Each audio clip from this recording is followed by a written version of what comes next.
Joining me is Romania's Finance Minister, Alexandru Nazare. He has just unveiled a new economic recovery package for Romania aimed at boosting investments in the country and is also leading efforts to bring down the budget deficit. We're here in Brussels today, where Minister Nazare has met with EU finance ministers for talks. Minister, welcome. Thank you for joining us. Thank you, and thank you for the invitation. Let me start with the domestic situation in Romania, because new data suggests the country is now in a technical recession. But you've said that we need to be optimistic, that you have measures that will turn things around. Tell us more about this economic recovery package that you hope will boost investments in the country. First and foremost, I would say that conditions related to Romania, also the relation with the European Commission and the way Romania is perceived in the Council is much better now. It's significantly improved compared to what it was 6 months ago. So 6 months ago, there were all sorts of discussions regarding the rating agencies, about Romania's rating, about the RRF, the renegotiation of the RRF, the possibility of not meeting the deficit target that we had for last year. And all these things are gone. We've met the deficit target for 2025, but we overperformed with 0.7%. We succeeded to reduce the deficit from 0.6 in cash terms to 7.6 in cash terms.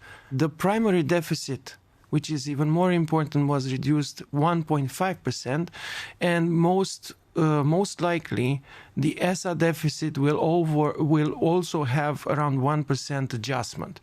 So all these things performed in 6 months, along with our consolidation packages, which were more than 3% of GDP, ensure that we are much more closer to our trajectory than before. Yet your country still has one of the highest deficits in the bloc. It's under the excessive deficit procedure. The Commission is urging you to take further action, and it is also affecting borrowing costs. When it comes to that interest rate on government debt, is that something that you're prioritizing, because it remains very, very high and it's impacting, I would imagine, your country's capacity to really move on and make progress? This was one of our primary targets, because in order to accelerate the economic recovery, in order to support growth, we need to bring the interest rates down.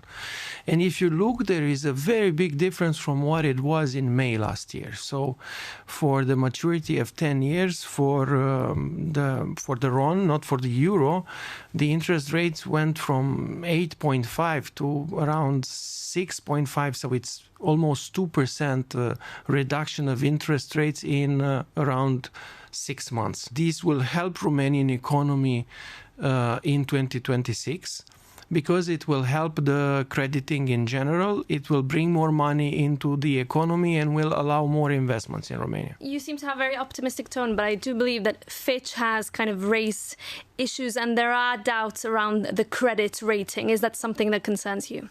I think the discussion with Fitch that we had in January and February is much better than the discussion we had in August last year. It's a completely new tone, completely new way of addressing the issues.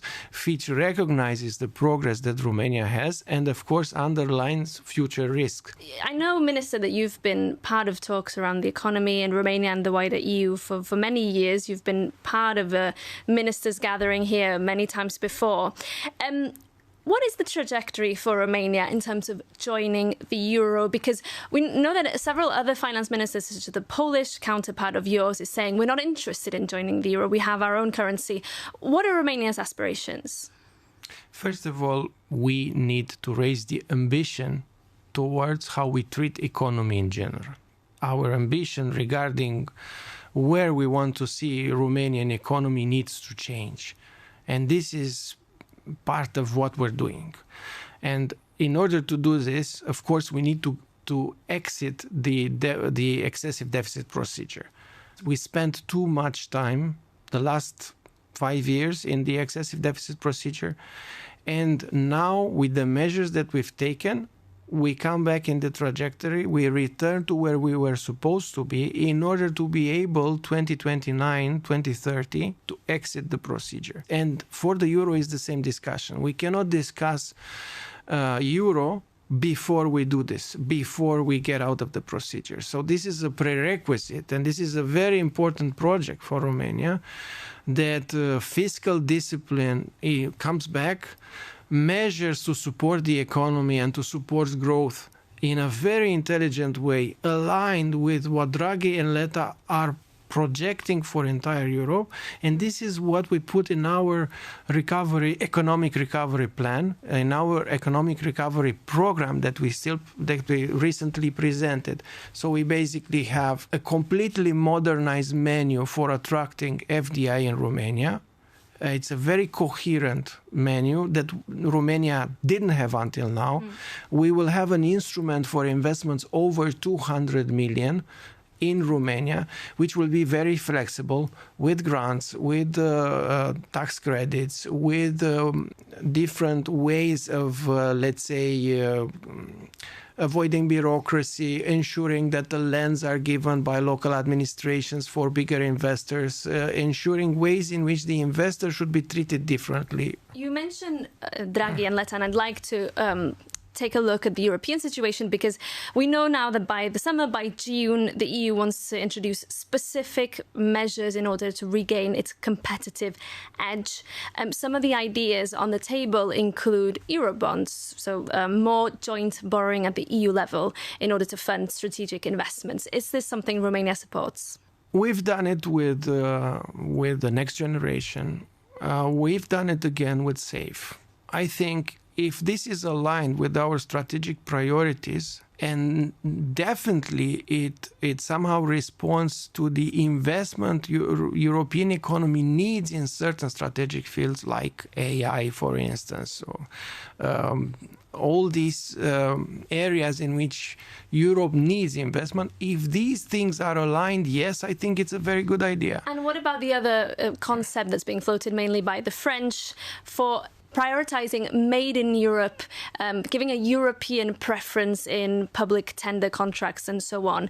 Is this something that you also think is a good idea? It supports the strategic autonomy that we're discussing. I mean, this should be a European project, and this is the core of the project. I mean, imagine that ever since European Union was created, this was the entire idea behind. That should be one powerful bloc, a pan-European bloc. But even if that would mean limiting the amount of, let's say, American products that can be bought. I know that Romania has a very strong economic relationship with the US, but the world order is changing swiftly. Is that going to impact, do you think, Romania's relationship with the US and Europe's relationship with the US? I think the more we create an investment-friendly environment in Europe, the better. Now we have 300 billion of our savings invested abroad. If we make the best that these billions invested abroad are invested in Europe, is very good for Europe. So we don't necessarily have to look at the competitiveness. We have to look on how to better use the savings that we already have as European Union. There's also talk, however, of this two-speed Europe. So a Europe where a group of maybe powerful economies move ahead on their own and leave others behind, for example, to implement a capital markets union, which is something you've just mentioned. Do you fear that risks leaving countries like Romania left behind? Romania supports the capital markets package. Romania supports the saving and investments union. The entire discussion in ECOFIN, we said it in the council. In these 6 months, I always said it. I always said we need to accelerate this package. If this format is accelerating some of the files that we already have in ECOFIN, I think that's a good idea. But of course, this is very important to, let's say, dynamize the ECOFIN a little bit on some specific topics. We will find out more about what is the, let's say, agenda, criteria for what the group will do. But yet we don't know. It's just one meeting. It was just the letter announced, so it's too early to comment on what will happen. But there is this E6 formation has already been established, it seems, with these 6 heavyweights. Do you think it's positive, whether they will pull Europe in the right direction, or is it creating divisions? I think we should see what eventually will happen out of the E6. I'm in very close touch with the German minister we met today. I'm in also very close touch with the French minister on all of the files. I don't think they plan to leave anybody behind. I think they plan to solve some of the critical issues that are on the table. And if they succeed, it's a very good thing for Europe. Finally, to close, Minister, one of the big areas of opportunity in terms of investment is obviously defence spending. Romania is a country on Europe's eastern flank. It has experienced drone incursions and so on very recently. How important is this scaled-up investment in the defence industry for your country? I think it's very important. We want our national defense industry. We want to support the national defense industry. That's why we created also a special scheme for this of 200 million euro. Of course, SAFE is much bigger. We negotiate. I was very much involved in the negotiation of SAFE. It happened in the Ministry of Finance, and we managed to secure the second biggest allocation, 16.2 billion. Part of SAFE is also infrastructure for dual use. There are very important pieces of highways which will be built with SAFE money in Moldova around Iași. Those are critical pieces of infrastructure. So SAFE is very important, and I think it's a very good project for Europe. Minister, thank you so much for joining us today. Thank you for the invitation.